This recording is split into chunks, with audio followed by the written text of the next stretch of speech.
اسمح لي دعاء عندها شي ملي تعقيب. هضرنا على الحكومه وهضرنا على الاخفاقات والانجازات، بحيث هذه الحكومه كتسمي راسها حكومه الكفاءات، ولكن هي حقيقه هي حكومه الاضرابات. حيت من نهار طلعات كاينين الاضرابات ديال الاساتذه المتعاقدين، الاضرابات ديال الممرضين، الاضرابات ديال طلبه كليه الطب، وكذلك الاضرابات ديال الاساتذه الجامعيين.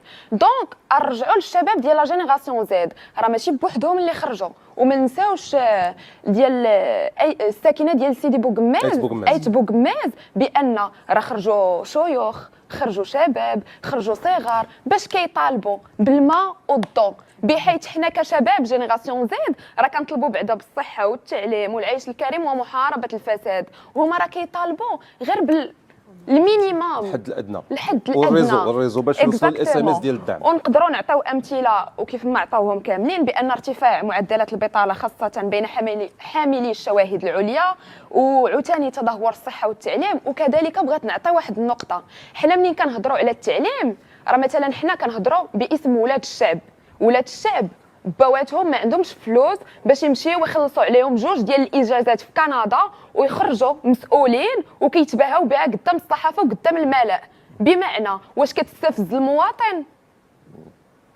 ايوا فاش نتوما كنتو كتلقاو هادو اللي كيتهموكم بهذا الشيء النعوت، لا نتوما ما مسوقينش ما عارفينش؟ صراحه انا نقدر نجاوبهم بجواب واحد، هو بانهم ما عمرهم سمعوا لينا، كيسمعوا لراسهم وكيسمعوا مع بعضياتهم. هو بانهم ما عمرهم سمعوا لينا، كيسمعوا لراسهم وكيسمعوا مع بعضياتهم. ولكن حنا كشباب باش تكون شي منصه، باش تكون شي حاجه اللي تسمع لينا ما كايناش. دونك كيسمعوا لبعضياتهم وكيخرجوا بقرارات وكيخرجوا مثلا كيف ما قلتي باننا حنا ما مسوقينش. وصراحه حنا اكثر وحدين مسوقين، حيت حنا اكثر وحدين كيكون عندنا لقاء سواء مثلا مع لا جينيراسيون اللي حنا كشباب جينيراسيون زد، حنا كاملين بحال ولا مثلا في التعليم، مثلا في الصحه، في التعليم مثلا حنا اللي كنقراو، حنا اللي باقيين كنقراو مثلا في الصحه. الصحه زعما راه لي جينيراسيون كاملين معنيين بها. دونك وكذلك في العيش الكريم، وكذلك في محاربه الفساد. واحد الدقيقه، عندي واحد التعقيب. حنا اليوم حنا كشباب مغاربه ما جيناش باش نديروا التبخيس للعمل الحكومي. كاينين بزاف ديال البرامج كاين، ولكن واش هما كيتوافقوا مع المغرب؟ ما كيتوافقوش. مثلا كاينين بزاف ديال، كنشرح لك. مثلا قال السيد نزار بركه بانه حنايا غنفتحوا المستشفيات. فين هما الموارد البشريه؟ انا فسرت كيفاش غادي. وعاوتاني مثلا حنا نعطيو مثال مثلا غير بالمستشفى ديال مولاي عبد الله، بيسكو انا كنسكن في سلا.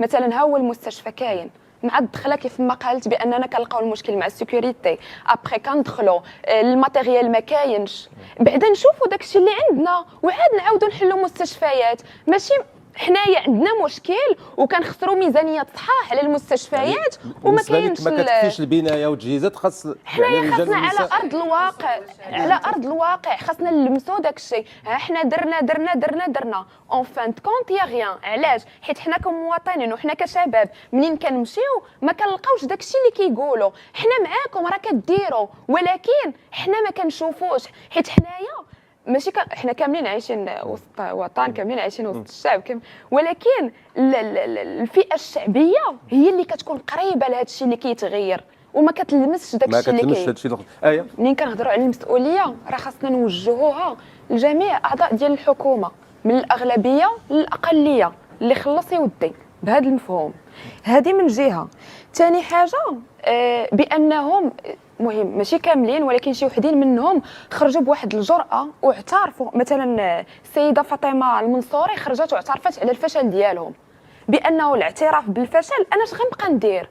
راه سي فغي انا كنأيدهم كاملين بان الحكومه راه خاصها تحط الصوارت وتخرج. علاش؟ حيت داكشي اللي ما دارش في 4 سنين واش غيدار في عام اللي بقى؟ ما يمكنش.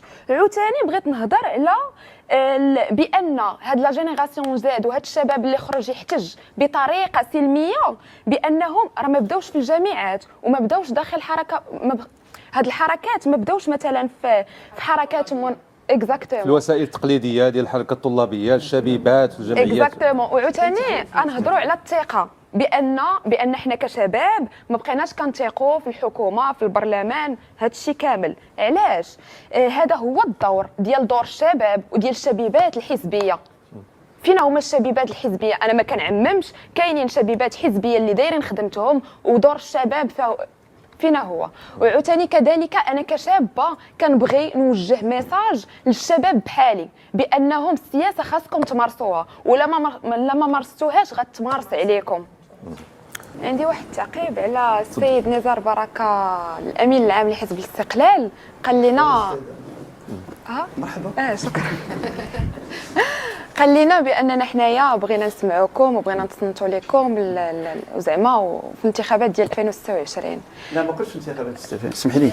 انا قلت راني بدينا العمليه بديناها في يناير ديال هذه السنه، ونعطيك الخطاب ديالي والبرنامج اللي درناه، ونجيب لك الشباب اللي جلسوا معنا وخدمنا جميع في هذا الاطار واستقبلتهم البارح، لان قدمنا التقييم الاولي ديال هذا البحث الميداني اللي درناه، وقلنا بين حنا كحزب وبغيت ان الاحزاب كلها، لان تنعتبروا بين هذه اللحظه خصنا ديال الوفاق وطني باش نخرجوا بواحد الميثاق اجتماعي خاص بالشباب. خلي دعاء تكمل غير باش ندقق السنه، لان كاين اللي غادي هذا الربط بانه سنه انتخابيه. لا ما عندها علاقه. علاش ما كانش هادشي 2021 22 لانه درنا مؤتمر، وبانه غيرنا البيت الداخلي ديالنا، وبان دخلنا في المنطق ديال تطهير البيت الداخلي، وبالتالي دابا عندنا امكانيه باش اننا نعطيو وجه ايجابي اللي غيجي، لان الشباب يمكن ينخرطوا بقوه في حزب الاستقلال. مهم حنايا كشباب لاي واحد تعطاتو الفرصه في هذه الانتخابات وكانوا في الحكومه ولا وزراء، وبانهم ما جاوبوش على دوك المطالب ديالنا، حيت هاد المطالب ديالنا راه ماشي اليوم عاد كانوا الصحه والتعليم والعيش الكريم وكذلك محاربه الفساد، راه دي جينيراسيون قبل منا هما كيطالبوا بهم، راه ماشي تا جات لا جينيراسيون زيد عاد بنا حنايا راه حنا كنهضروا على هاد الشيء. هاد الشيء راه منذ القديم وحنا ديما هما وحنايا كنكملوا داكشي اللي كانوا كيهضروا عليه. اللي غنبغي نقول لكم هو تعطاتكم الفرصه وما درتوا والو، الا عاودت تعطاتكم الفرصه من هنا للقدام شنو غيتبدل؟ هذا هو السؤال. نسمعوا ايه هي الكلام ديال السي نزار بركه، واش اقتنعتي به؟ الصراحه من خلال الكلام ديال السيد الوزير نزار بركه انا كنشوف صراحه احنا كشباب كنامنوا بالارقام والمعطيات. مثلا في جائحه كورونا 2020 وزاره الصحه والمغرب كانت عندهم ميزانيه ديال 19 مليار ياك، ونتائج ديال ديك جائحه كورونا في قطاع الصحه كان افضل بكثير من هادشي اللي كنشوفوه حنايا حاليا. كان